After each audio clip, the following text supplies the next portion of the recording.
Hello, everyone. Welcome. So great to have you here. It is officially March. It's the second Thursday of the month, and that means it's time to get together. So come on in. So glad you're here. My name is Jamie Novak, and I lead our presentations here through the awesome Chelmsford Library. It's the second Thursday of the month, and that means it's time to get started. Chat is open. So if you are a chatter, and no pressure if you're not, but if you are, you might want to join us there. We are currently celebrating you. So tell us all the wins, what's been going on. We love good news. So join us in the chat with good news to share. Say hello. Let us know where you're tuning in from. And if you're here for the very first time, we would absolutely like to welcome you. So please let us know if it's your first time with us, and we absolutely hope that it won't be your last. So chat is open. We've got some time before we officially get started.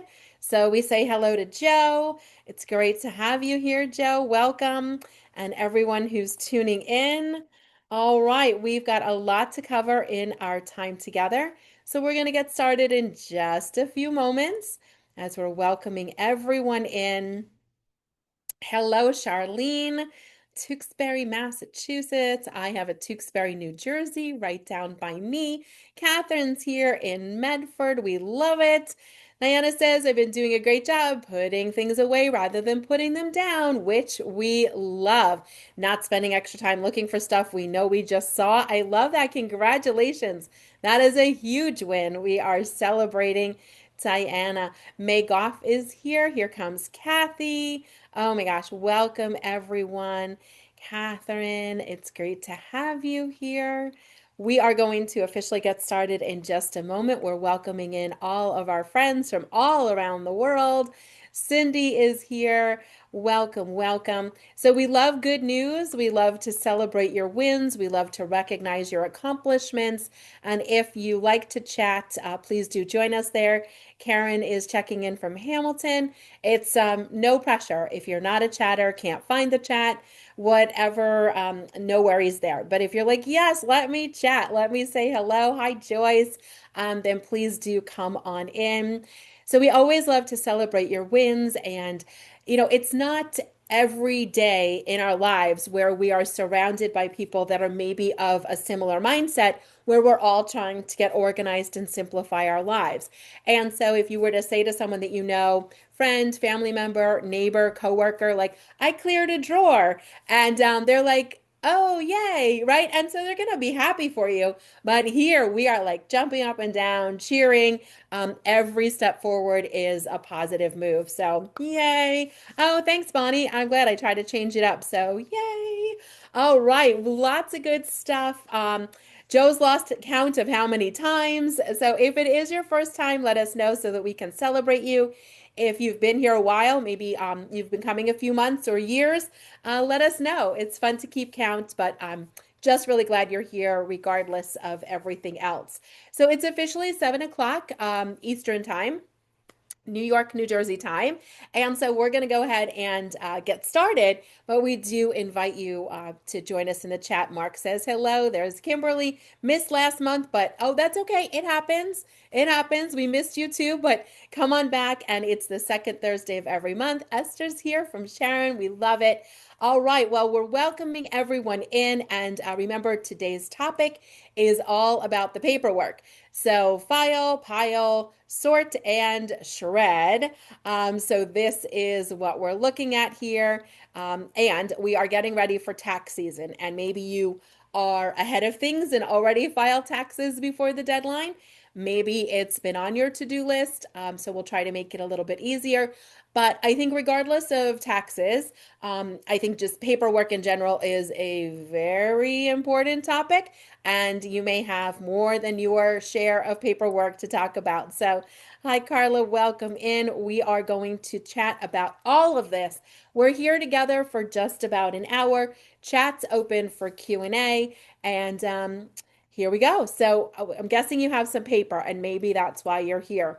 We do meet the second Thursday of every month. You can register for each individual session at the library's website. And this is a webinar because we do have A large number of people tune in from all over the world.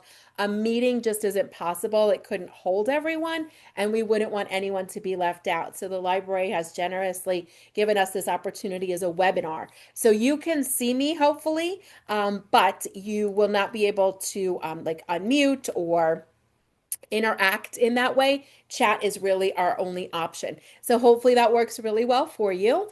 I know some of you that have been joining for a few months, weeks, years, you like to use more of this time for getting things done. And if you really thrive with the accountability of logging in, like going to a class at the gym, right? Like I could say I'm going to work out at home all the time. Guess who never works out at home all the time?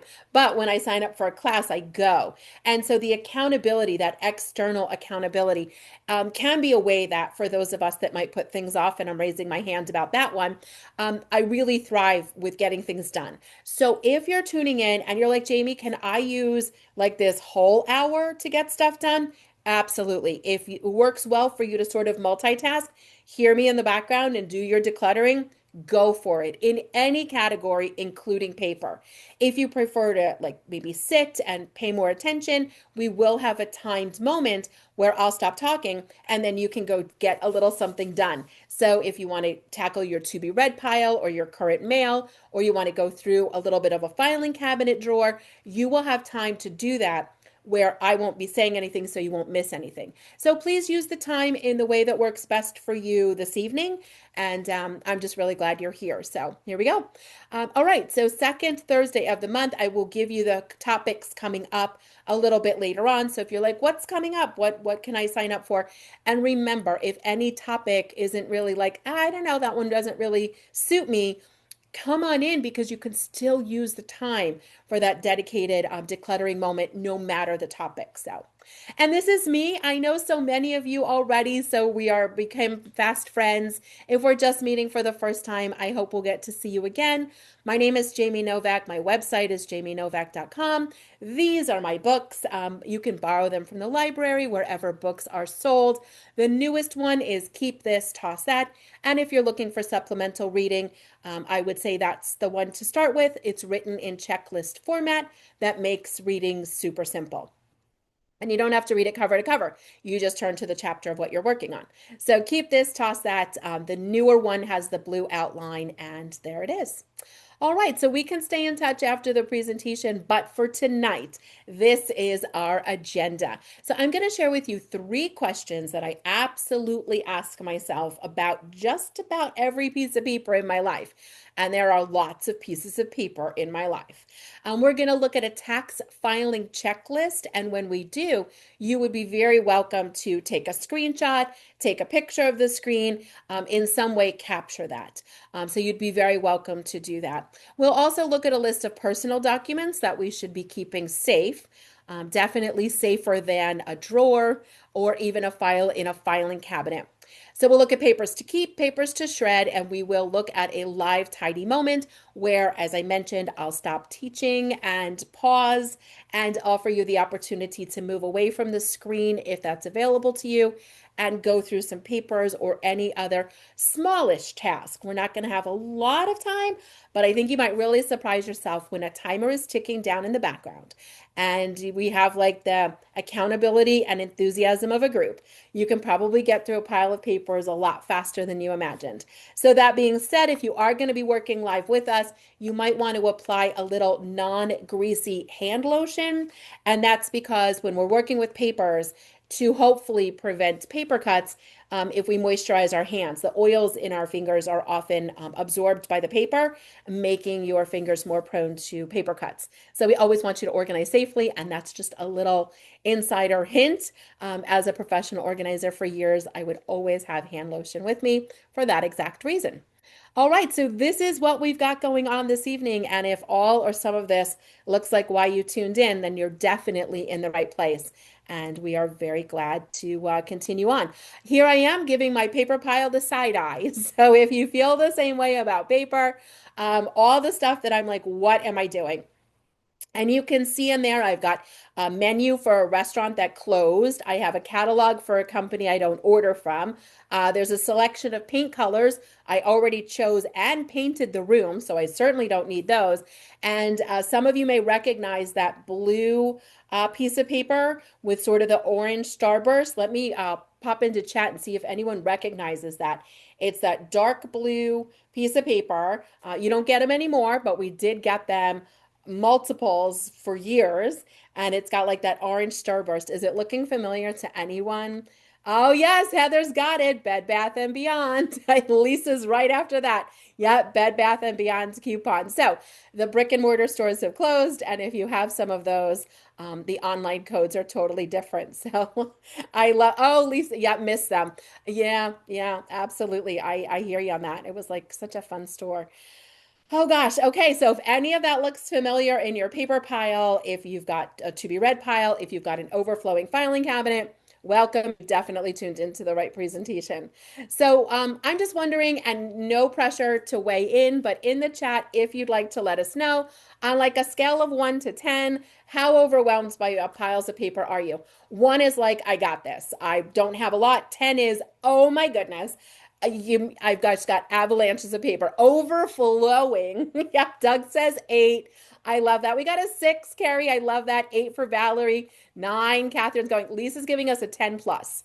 Joyce is also in the 10 range. Diana's a 6. Kimberly's a 7. So we're pretty high up there for most of us. Susan, Cindy, I see you. Gail. Gail just went 12. And then Pamela's like 20. I'm just doubling it. Yeah, for sure.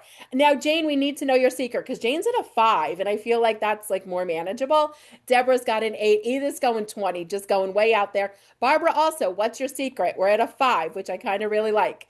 PG is saying 8, Karen 9, Vivian 9. I love this. Robert's given 11. I mean, why not? Carla's got an 8. Jane, I love it. Bonnie, Gail, this is great. Joe, Mary's also at a 5.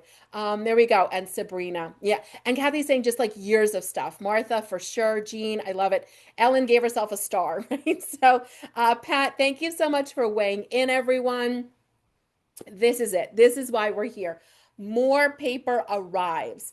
And I just want to remind you that like each and every piece of paper requires a decision.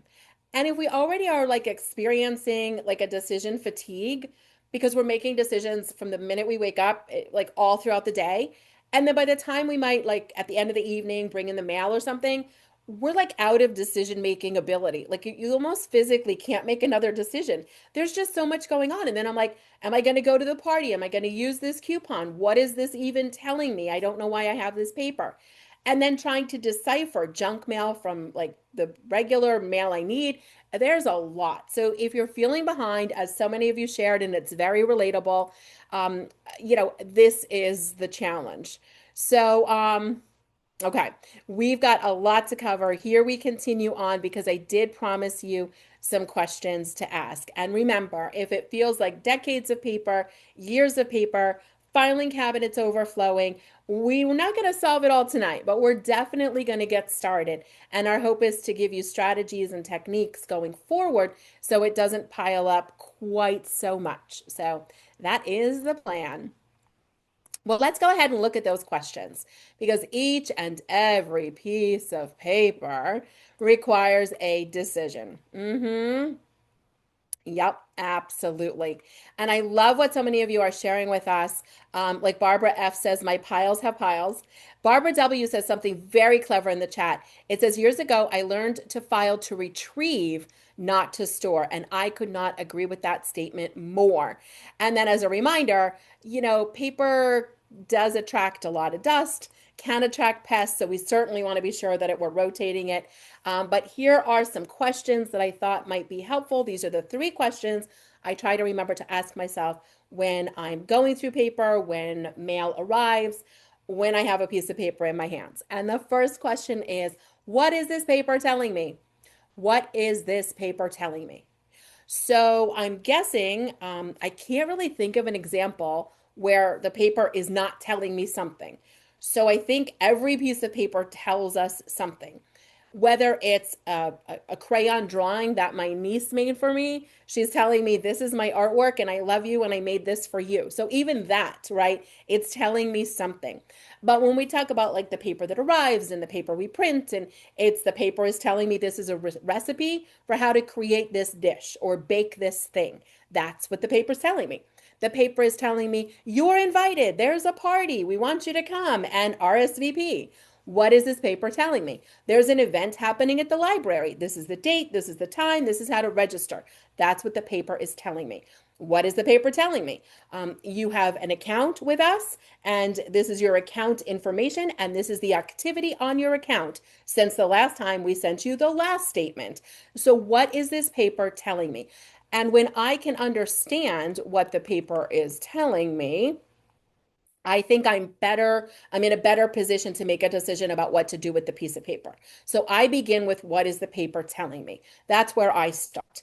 And then I move on to question number 2, which is, can I get the info elsewhere easily? And that's really the important key. Can I get the info elsewhere easily? And that's the important thing, because I might say, well, I can look up my bank statement online because I have a large computer, I have a tablet, I remember my login, I bookmarked or have the app to my bank. With like one touch, I can log in, I can easily see everything that comes in that statement. I can also look at the statements online and see that I have the ability to see 5+ years of statements online like that for free. And because I have a very large printer and it works most of the time, I hope it wasn't listening to me because now it's not going to work, but it works most of the time. I can then print something if I needed it, but hopefully I won't even need to print it. So to me, I would say, you know what? I'm comfortable not receiving the bank statement because I can get it elsewhere easily.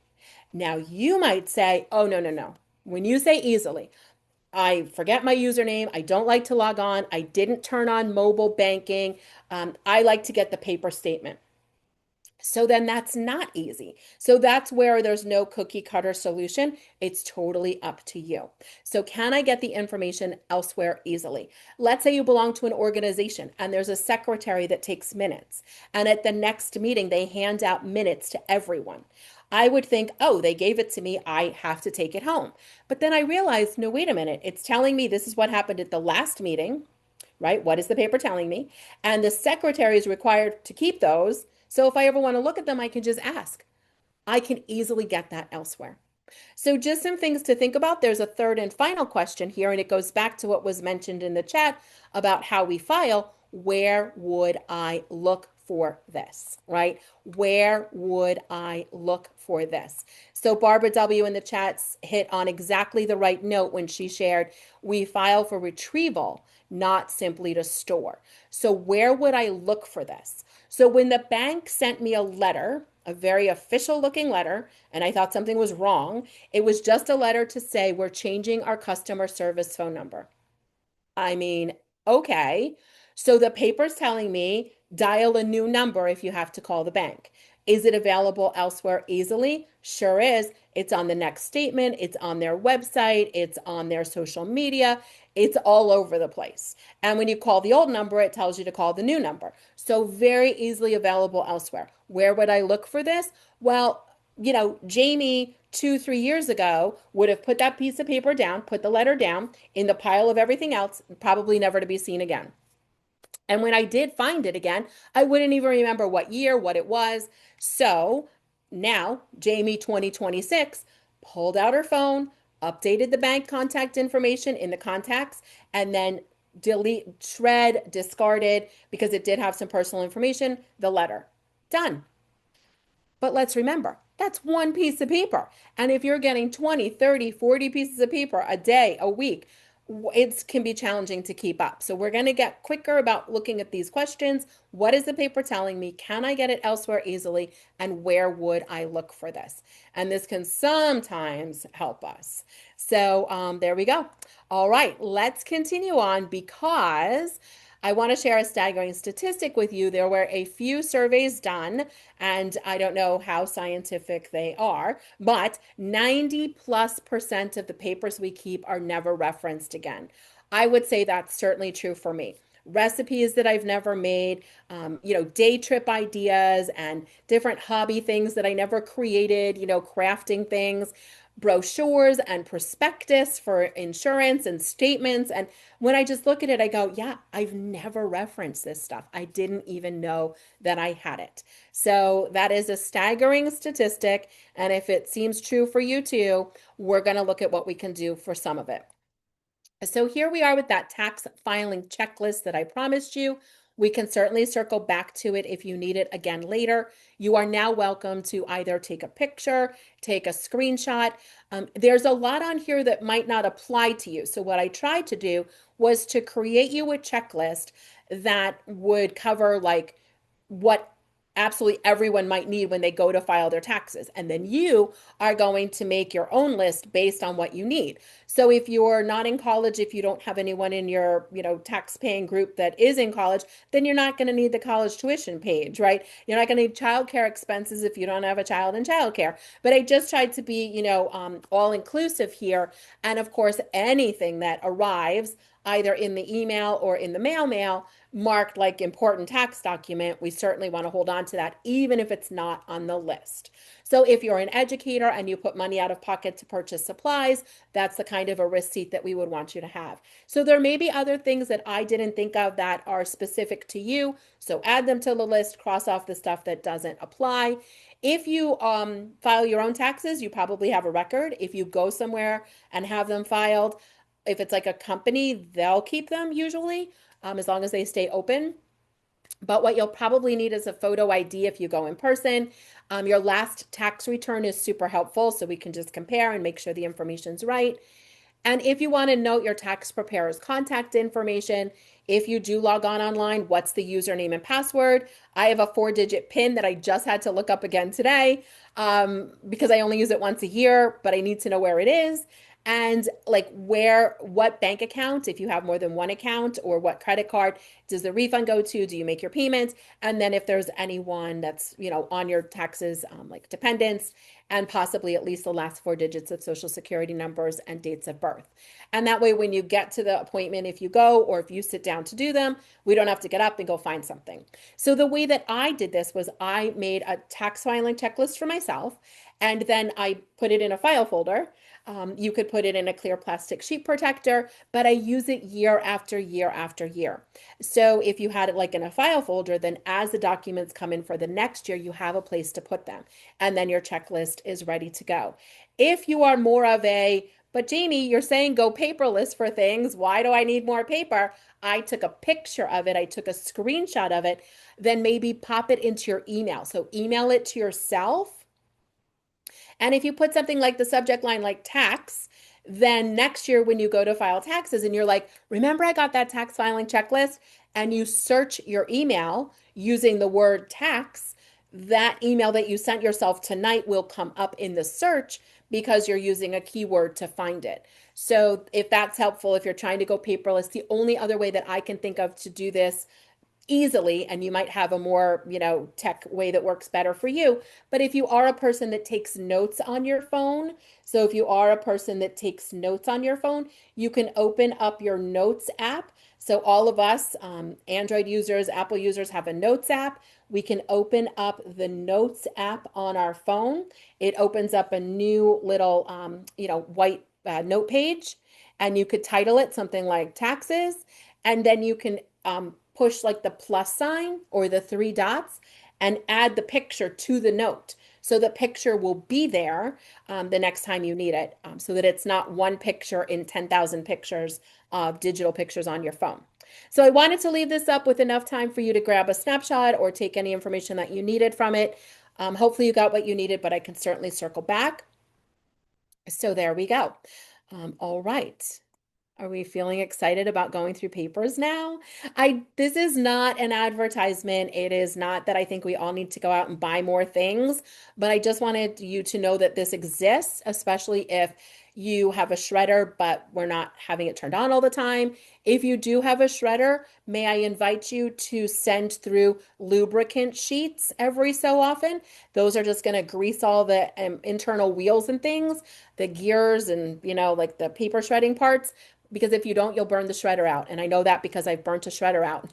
If you've burnt a shredder out, you can take burnt out shredders that don't work to Staples or Best Buy for proper recycling, along with your coffee brewers. And Staples takes luggage. So you can take in all your household electronics and things to Staples or Best Buy, including a shredder. But Guard Your ID is a roller, thick permanent ink. It rolls on glossy. So go over your prescription bottle, let it dry, roll back.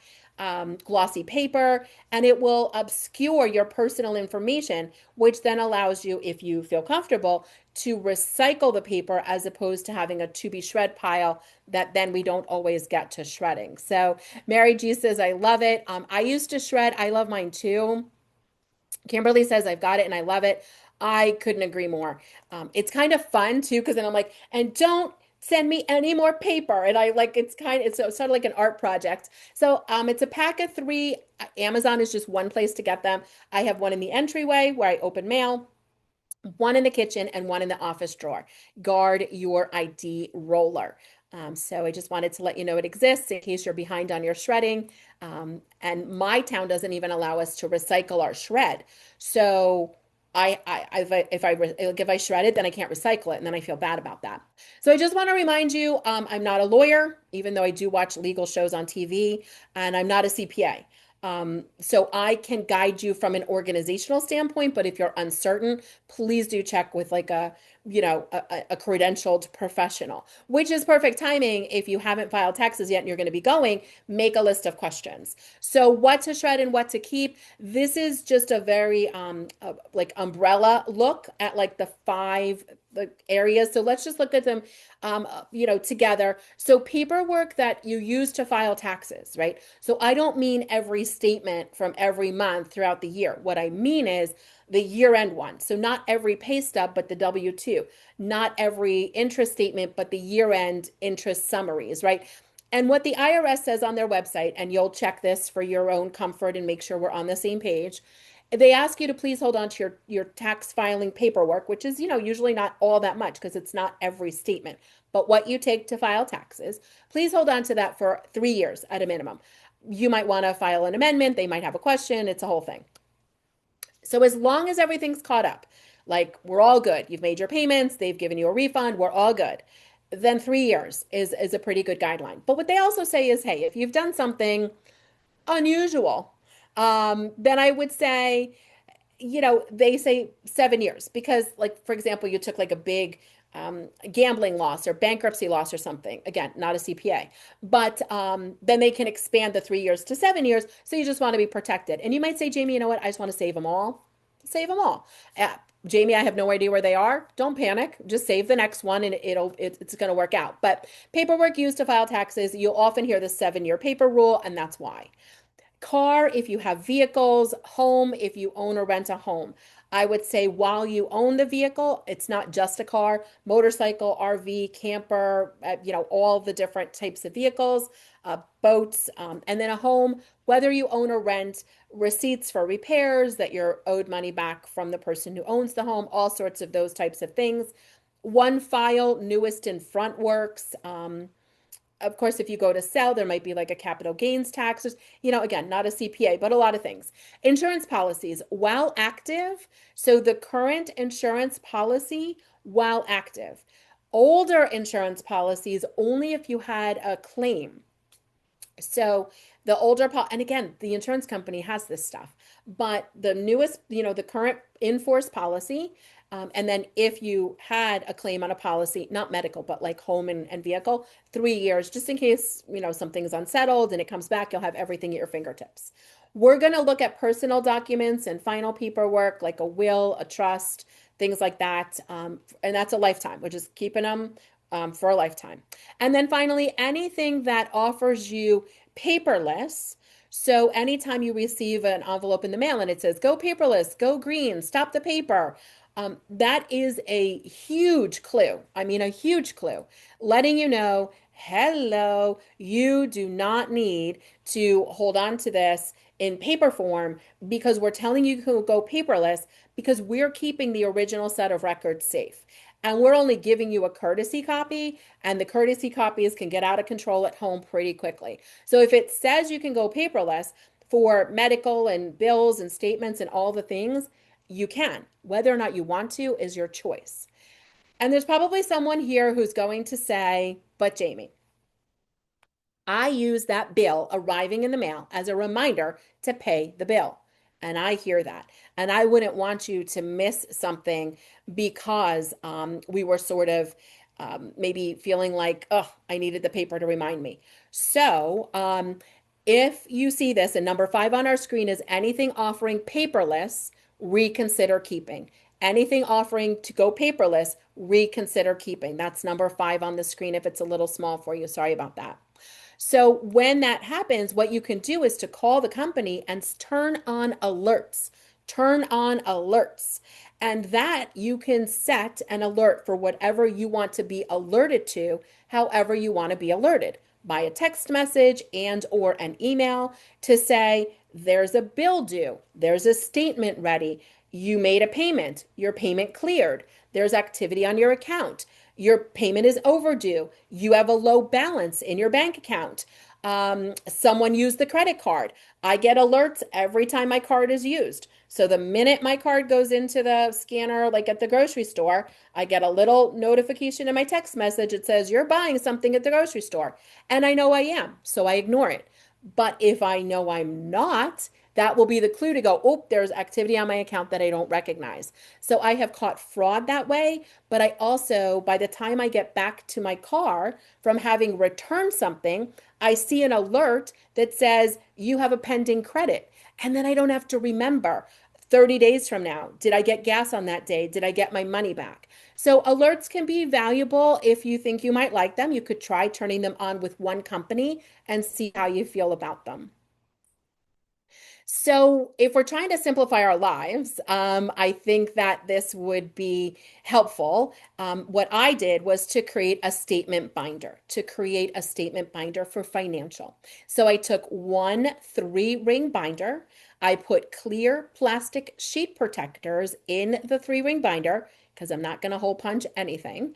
And then, as my statements arrived for 1 month, I went ahead and I just put them in.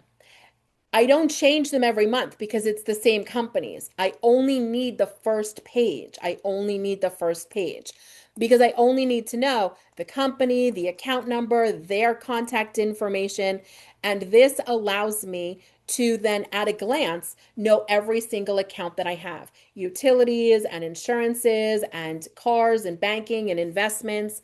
And so this really, right directly on the statement, I put the email that I use, the username, and the password. And so this is, of course, a binder full of a lot of really sensitive information that's not just hanging out around my home, but only the trusted people that should know where it is. Have that confidence that at any time, even if our computers aren't working and we needed to leave our home quickly, we could take this binder and it's one piece of paper from every single account. Now, we recently changed our auto insurance. So I wrote canceled such and such a day, put the new insurance on top of that, and I know now that we changed it. And it's just made my life personally a lot easier because I used to have a file drawer and now I have one 3-ring binder. So it's just the first page from every statement. I don't need to know the account activity. I just need to know the account exists. And then like 2 of the banks merged, so then it became one piece of paper. So if you think that you would work better with a book versus a file, this could be an option. And then, of course, check online to see what access you have because you might see all the statements in your activity very easily. For your cars and or vehicles, you could create a binder. Some of us, it feels more manageable to have like a book version versus a file drawer where things can get lost. If it's not a binder, then a file can work just as easily, depends on your preference. But this is going to be for all the activity with the car, repairs and maintenance, all the places you've gone and the receipts. And then again, check online what you have access to. Like your car dealership in the service department can print you an entire printout if that's where you go for service. So you don't necessarily have to keep everything. So that decision, of course, is yours, but it can simplify your life. So we might be coming to realize that possibly we're keeping too much paper, or we just need to get caught up on it, but we actually do want to keep everything. Choice is yours. You might also find that you want to create a medical chart. I sure did. So I have a 3-ring binder, and this is just my newest, like lab results and the one before that, different tests, business cards from physicians. I write a little timeline in the front, like broke my toe, such and such a day. So when they're like, when did you break your toe? And I can't remember, I've got this little timeline. Really helpful for when I have to fill out forms. I take it with me to appointments. I've got a flat surface to write on. And on my way out the door from the appointment, I just ask them to print me the notes from the appointment and I can put it right into my chart. And that way I don't have to worry about going online if I can't or I don't want to. But again, check online because if you have something like a portal or a My Chart, so much of this might be there for you, and we are actually keeping duplicates. So it just really depends. Shirley's asking about the insurance claims. I don't know if that's medical or if it's something else. If it's medical, all of it's online. So you don't have to keep the explanations of benefits. You don't have to keep the claim forms. If it's something like a home insurance and you had a problem with your home and it got resolved, I would keep the home insurance policy plus 3 years for large claims like that on your home or vehicle. Yeah, home insurance, I would keep the policy plus 3 years if there was from the time of the claim or the claim that was settled. Yeah, it's a great question. All right. And for our home, a home binder can be helpful for receipts and records and maintenance and upgrade, things under repair. And once you sell your home, if you have a home to sell, I would keep everything plus 3 years just to make sure everything's settled and fine. But again, you can check with the professionals. Like when you have a home sale, there'll be someone that you can ask about that to confirm. And if you're renting, I would keep things until you move out, probably plus at least a year to make sure all the finances have balanced out if you put money out of pocket for something and you were waiting for reimbursement. So, if you're enjoying our time together, and I do hope that you are having little takeaways during our time, here's what's coming up. And we do hope to see you on April 9th. And that will be for Declutter Like You're Moving. So, if you're moving, it'll be great. If you're not moving, but you like the idea of starting fresh and how would you move in terms of decluttering, we'll be doing that. And if you tend to procrastinate, we'll see you on May 14th. So we definitely hoped to have you back. That's wonderful. All right. And personal. So we're going to look at a list of some personal documents, and they should be kept in a safe location to keep them all together, to keep them accessible, but also to keep them easy to grab and go. So I think we've all seen, something on the news or in your neighborhood, or you may have personally experienced a situation where you needed to go. Someone needed to go. There was a weather event or something else, and you need to leave quickly. And looking through a file drawer, especially if the power's out, is certainly not going to be helpful. So this is your grab and go moment. So we'll take a look at this. And here are some options. So again, this is not an ad for any one company or any one thing. I'm just showing you the 3 things that I've used throughout the years. So the first over here is a silver pouch. It is watertight and fire resistant, and it's about $20. So I hope that it just makes it easy to put all those documents in and then grab and go. So you could still file the pouch if that's where you would look for those documents, but in the event of an emergency, you can just grab and go. If you have more papers than that or more stuff than that, then this is a messenger bag in the middle. So it's larger than a pouch, but lightweight and would allow you to, again, grab and go. So you could have that ready with other things, like sometimes we have precious keepsakes or jewelry and things, and sometimes it fits in the pouch, but you might have more stuff. And of course, we never like to think of a time that there'd be an emergency and we'd need to leave, but emergency preparedness is one of those things we have to do. It just comes with being an adult. And then the last thing you see on the screen back over on the side is a file box, but it is very heavy. I would say like 30 plus pounds. So it's not the kind of thing that if I had to leave my home on foot, I'm carrying with me or moving away from my home with. So that might be great at home, but it also has a key, and I am prone to losing keys. So we've now moved to the pouch system because we've lost the key twice, which now makes you wonder if I'm qualified to teach this class. Honestly, I don't think it was me that lost the key, but we'll never know. Anyway, the pouch is what we've gone to. So we have one for each family member. I keep them all together. And if we needed to leave, or if I need to go to motor vehicles, I can just take everything with me. So hopefully it makes things pretty easy. So there you go. All right. So we're going to look at our personal documents now if you're looking for a list. And here are some vital documents. Now, I don't know which ones of these you have. You probably don't have all of them. So if the list looks pretty extensive and you're like, oh my gosh, this is going to take forever, we just start with the first thing on the list. So we're looking at things like your birth certificate, your business formation documents if you have a business, citizenship or naturalization paperwork, death certificates for those that have predeceased you, divorce decree if that applies, state ID or driver's license. This is a copy because, of course, you're carrying the original, the one that's in force. Firearms license, which some may have, marriage certificate, and if there's any pre or post nuptials, military ID and or discharge paperwork, passports, old and or new, religious certificates if you have them, social security card. We should not be walking around with our original social security card in our wallet, and a veteran's ID card if you have one. So there may be other things that you want to keep safe, but I think that this is helpful. So yeah, Barbara is making us all giggle because for sure that key was put in a really safe place. So safe that none of us here can find it. But you know when we'll find it? When we let the box go. That's exactly when we're going to find it. So check back in with me. Here are those vital documents. So in just a moment or two, we're going to have an opportunity to move away. And if you'd like to join us for a teeny tiny tidy up of some paper, please do. If you're not feeling that tonight, you can substitute a different activity. And if you can't move away to paper, there's always digital, deleting emails and or deleting photos, digital photos that you don't need. So there you go. So Sarah was asking about the list. There it is. And I hope that that is helpful. We will also look at a few more documents. So estate documents, these are things like a durable power of attorney. Again, not a lawyer, even though I watch a lot of lawyer shows. Durable power of attorney. And these are like when you say, I name this person that if I can't pay my bills, they can step in and pay my bills. Cemetery plot deed. If you have a cemetery plot, we lost one and then we couldn't have someone laid to rest for about 6 or 7 months until it all got figured out. That I know I didn't lose. Prepaid funeral or burial instructions, wills and codicils, which are like the addendum to a will, and advance directives when it comes to your healthcare proxy and living will, a copy of your insurance card, Medicare or Medicaid cards. So, if you're like, but Jamie, I don't have any of this stuff. Well, we're going to start to look for it slowly but surely. And maybe it's a gentle nudge to get some of those documents like a will in place or updated if it's been a while.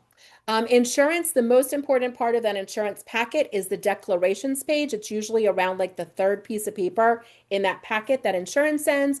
It says declarations page on it, and it is a summary of the entire policy. So that's the really important one. Collectibles and property, like a list of it or any sort of, if you had an appraisal on it, disability, umbrella policies, home or title or renter's insurance, life and long-term care insurance, health, dental, vision insurance, and pet insurance. So the last one on the list is pet. Joan's wondering why old passports. Some places do accept them as ID even if they're expired. Not a lot of places, but some do. Most importantly, I just don't want you throwing them away. So if you're not going to destroy them, then I want them kept safe with all the other important stuff is my feeling, but you may feel differently. But that's why I appreciate you asking. I didn't clarify that. Okay, and then we're getting to the last on the list. So if you're like, wait, I thought that was the end. It's not exactly the end, but we're very close.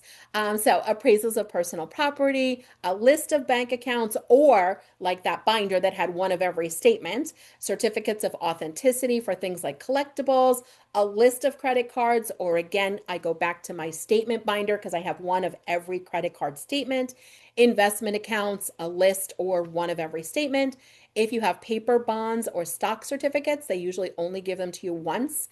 So we're going to look for those receipts for valuables, retirement accounts, pension documentation, social security statements, like one, just so we can see everything, the newest one maybe, and then tax returns, which we've talked a little bit about. So if we don't have this, if you're like, oh my gosh, I don't know where to begin. We begin with like the birth certificate. We get the pouch, we put in the birth certificate, we start there. So, so this is the list. If you're wondering, like, what are the personal documents? I would start. I mean, if you're like, this is going to be a whole file drawer of paper, it sure could be, which is why sometimes a list is easier. But if you sort of needed to leave your home and then you get where you're going, and I mean, we always hope we can come back, but we just saw, the storms on the news last night. Not everyone's going home to a filing cabinet that stayed intact. How would you start again? And if you, especially if you didn't have a lot of online access. So I hope that's helpful. All right. So yes, when the new like in-force insurance policy arrives, the old one goes out unless like it was home or vehicle and you had a large claim on it.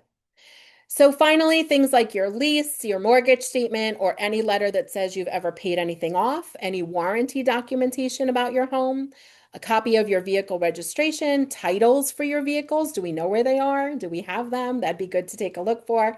Receipts for maintenance and repairs, and a current photo of your pet if there's microchip information, licensing, and vaccination records. If you needed to leave your home to go to a shelter, sometimes they need you to prove licensing and vaccinations to allow the pet into the shelter. So if you just were able to grab and go with this, it would give you probably a lot of peace of mind, or at least we hope. So there we go. All right. Well, that was a lot. And if you're like, yeah, that was a lot, don't worry, it's fine. If you're looking for those lists and many more, they're included in the book, Keep This, Toss That, which is available to borrow through most libraries. And if it's not at your library, you can request it and hopefully they can add it to the collection. It's also wherever books are sold. So we are going to have a moment to get a little jump start. And if you're feeling like, oh, I just want to jump in and get started because I'm feeling like almost like a little overwhelmed now with the lists or my current pile of papers. I want to go through today's mail or something to be read. We're just going to take 5 quick minutes. It's not a race. Don't rush anywhere. We want you to be safe. Don't forget to apply your hand lotion if you're going to be working with papers. If you're going to do something else, please choose your own organizing adventure. But we're going to start a timer and invite you to join us in making decisions, not more piles. So I'm really good at taking one tall pile and making lots of small piles, and then I just scoop all the piles back up into one. So if you also are really good at that, like I am, maybe make decisions. Pick up the first piece of paper and make a decision. What am I doing with it? What is it telling me? Can I get it elsewhere? Where would I look for it? And then we put it there. And then we go to paper number two. And that's where we're really going to start to see, I think, some big differences. So we're going to begin in 3, 2, 1, and go. Our timer's ticking for a 5-minute moment. Remember, always organize safely. Timer's ticking.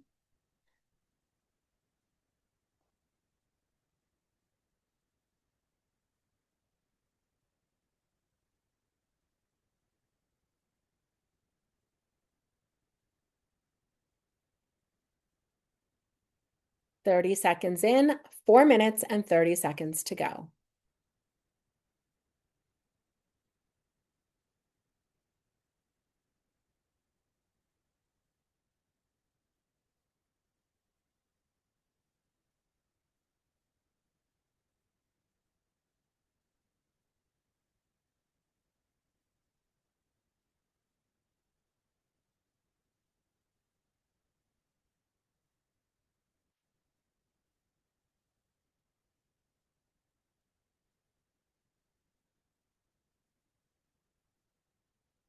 Yes, Barbara, no paper cuts, but also no papers on the floor. We don't want anyone slipping and no heavy boxes from overhead. So, yeah, organize safely. We're organizing together. 3 minutes and 45 seconds on our timer. We're not even halfway through. Keep going. Timer's ticking.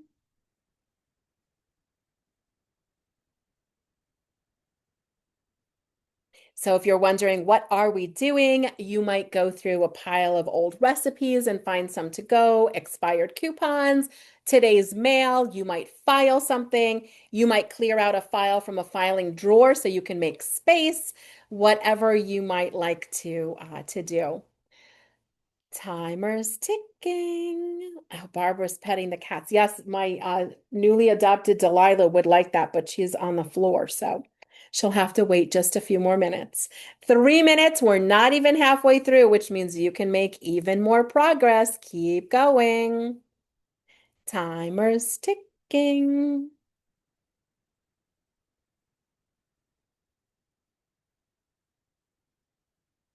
And we are going to be coming up on the halfway moment. So 2 minutes and 30 seconds in, 2 minutes and 30 seconds to go.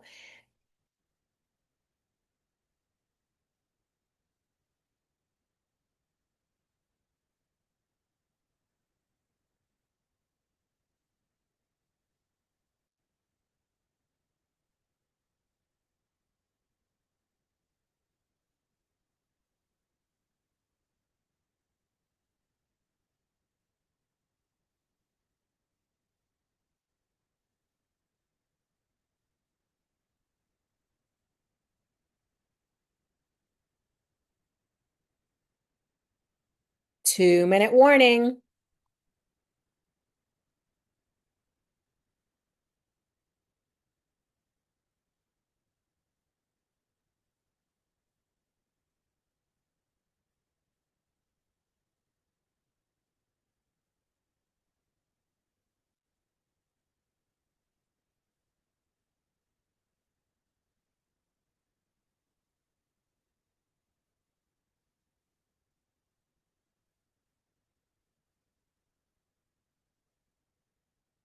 Coming down to 90 seconds.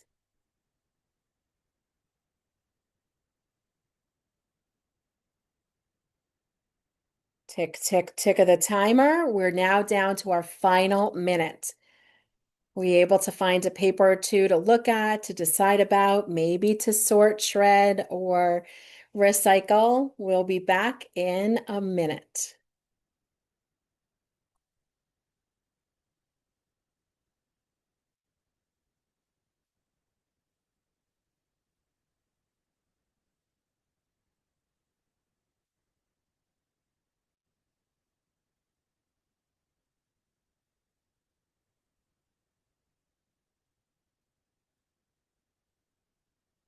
30 seconds. Timer's ticking.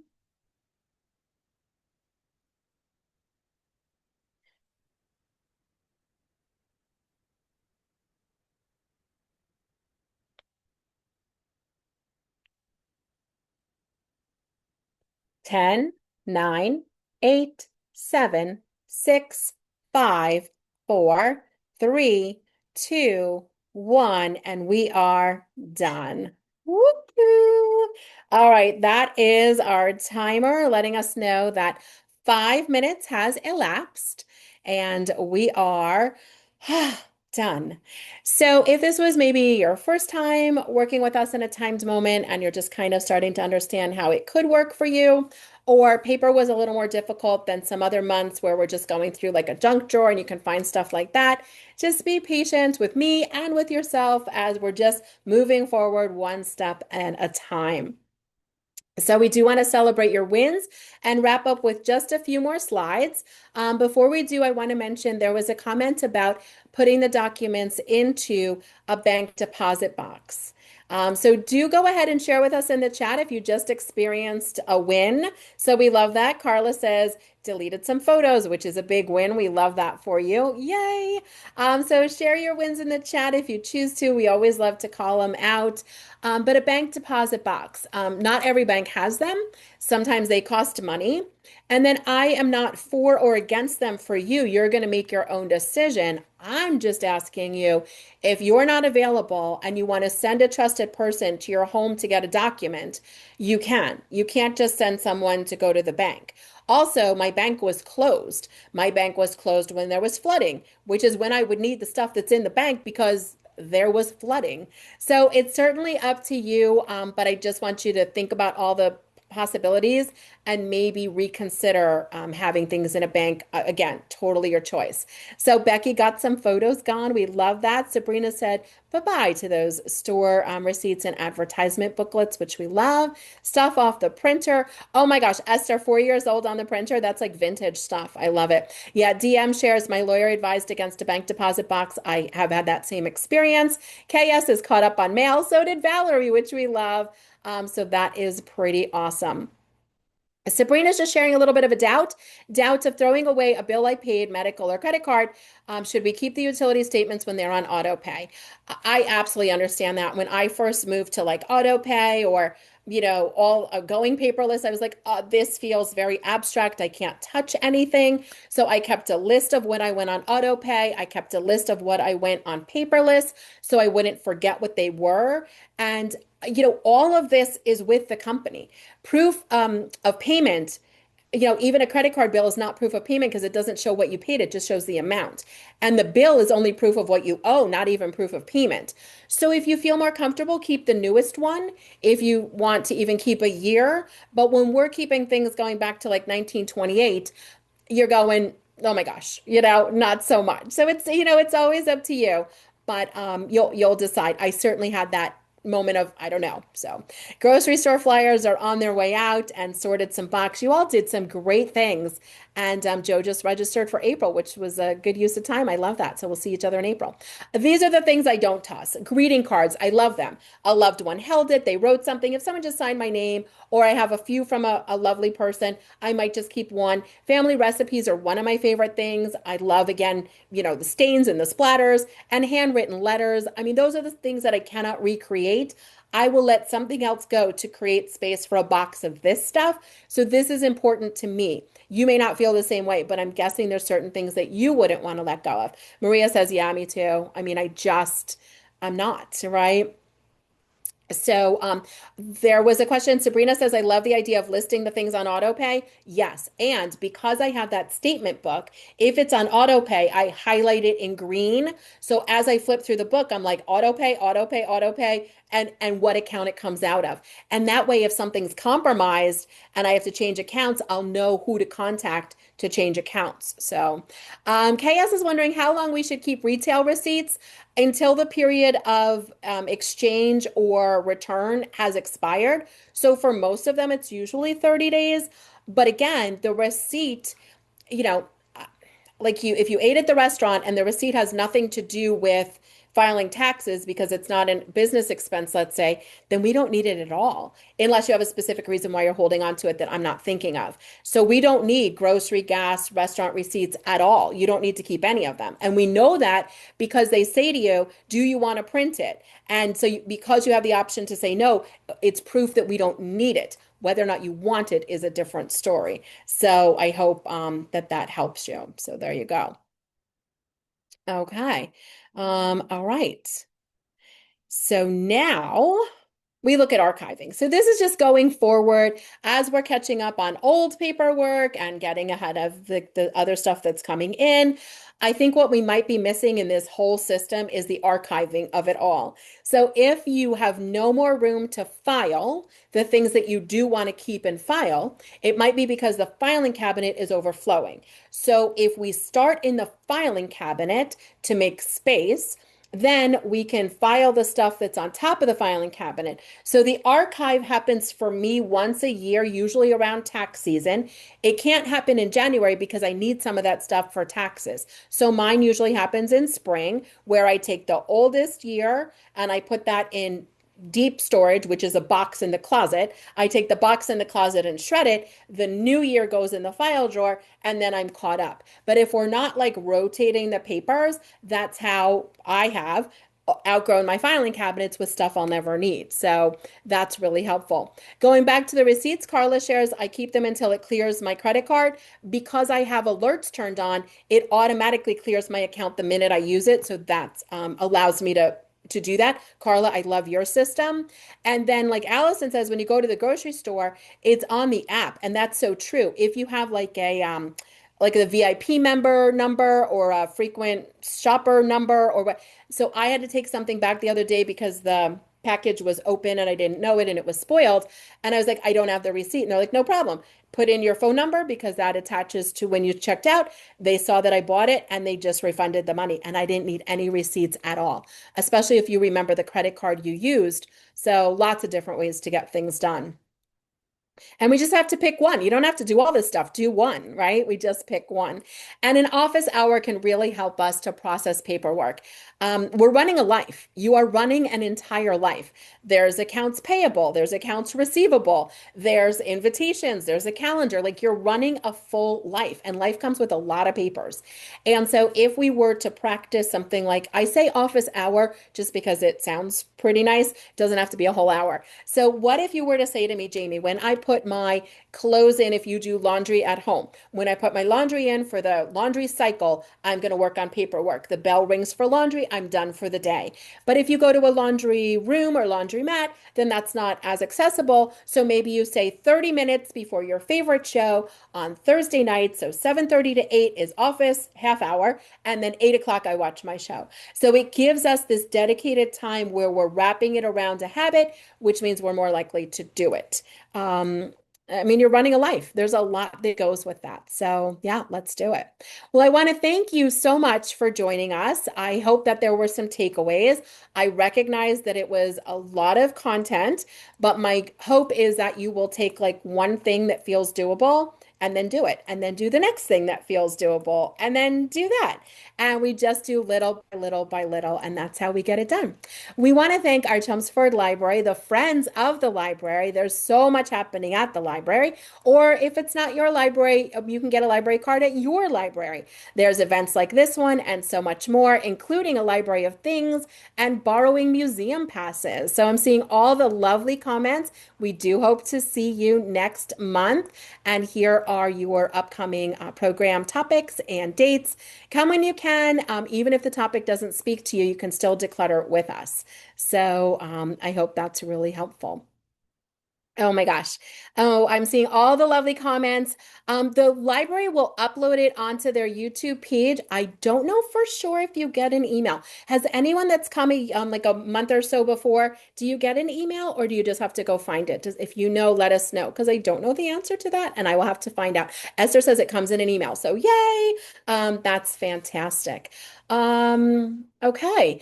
There's a question in the chat about like if you're going through like I'm just gonna take the question and then change it a little, but hopefully answer it for you. Especially because it's anonymous, so I don't know exactly who. But anyway, it doesn't matter. Looking at all the lovely comments. Thank you, everyone. Thanks, Julie. Okay, so if you come across in your paperwork and archives of paper, if you find things that the local historical society would be interested in, like an old postcard of Main Street, that would be great to send it to them. If you find things that would be of national significance, you can check in with the Smithsonian.